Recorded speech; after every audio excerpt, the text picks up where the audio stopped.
मैं पूछना चाहूँगा कि क्रिमिनल जस्टिस फिर कैसे आपकी लाइफ में आया, क्योंकि अभी फ़िलहाल आपको लोग क्रिमिनल जस्टिस की वजह से पहचान रहे हैं। जी, क्रिमिनल जस्टिस सेम ऑडिशन, हाँ। तो रोशनी बनर्जी के यहाँ से एक ऑडिशन आया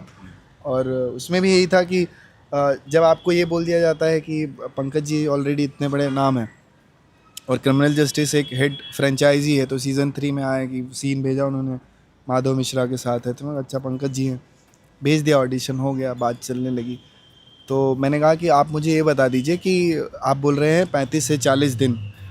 तो मैं 35 से 40 दिन मेरा कुछ है उसमें योगदान, या मैं खाली उनके साथ ऐसे बैग टांग के आ रहा हूँ जा रहा हूँ, ऐसा तो नहीं है, क्योंकि वो मुझे नहीं करना है। तो नहीं सर, ऑब्वियसली हम एक नया कैरेक्टर लेके आ रहे हैं, आप उनके साले हैं और आप वकील बनना चाहते हैं, तो जाहिर सी बात है हम एक नया कैरेक्टर लेके आएंगे, तो उसको हम वो फुटेज देंगे, वो आर्क देंगे। हाँ तब ठीक है। तो ऐसे क्रिमिनल जस्टिस ऑडिशन से मिला। मैं जानना चाहूँगा कि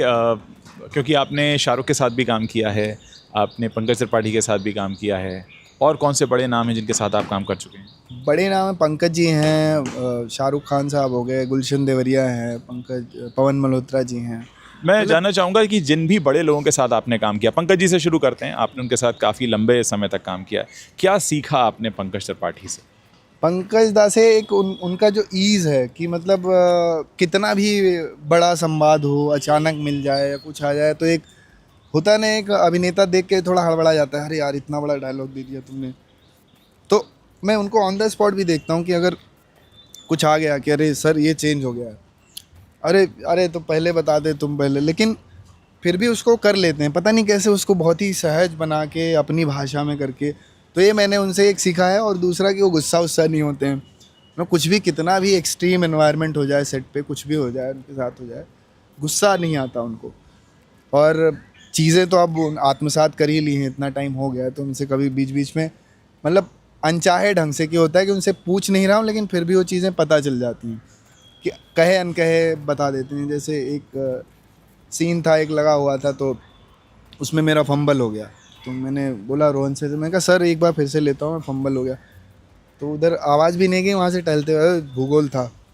मैंने कहा मैं समझ नहीं आया, मैं 2 सेकंड पहुँच, मैं कहता भूगोल था, अरे मास्टर शॉट था, अभी तुम्हारा क्लोज लगेगा तो उसमें कर लेना, सिनेमा का मास्टर माने भूगोल, बोले इसमें आना जाना ये सब। तो ऐसे एक उसमें टर्म में बताएंगे एकदम देसी तरीके से कि वो आप सोचोगे अरे ये क्या है, लेकिन बहुत ही सहज। तो वही जो एक सहजता है, मतलब चाहे वो नॉर्मल भी हो, क्योंकि भले ऑन कैमरा हो या ऑफ कैमरा हो, मतलब हमारी बॉन्डिंग पंकज दा से वैसी होती थी कि बोलता था मैं दादा इस सीन में ऐसा सोच रहा हूँ, मैंने ऐसे सोचा है कि ऐसे आऊँगा तो मज़ा आएगा। ये पिछले सीज़न में एक सीन था, वो कट गया कि हम थोड़ा जासूसी करने जाते हैं, तो मैं कहा दादा इसमें ऐसा करते हैं, अरे हाँ बढ़िया लगा दो, चश्मा वश्मा लेके थोड़ा जेम्स बॉन्ड स्टाइल में छाता वाता लेके जाते हैं, तो उनने डलवा दिया, वो बोले ऐसा करेंगे हम, तो अच्छा, दीप और मतलब हम सजेशन दोनों, मान लिया। हाँ दोनों चश्मा लगा के जा रहे हैं और वहाँ उसको तो लेते हैं। मतलब एक होता है ना कि आपको बोलने में एक हिचक आती है कि अरे यार मैं बोलूँ कि वो सुनेंगे कि नहीं सुने, तो कभी नहीं है, मतलब दूसरे दिन से ही इतनी सहजता हो गई थी, मतलब वो इतना कंफर्टेबल फील कराते हैं।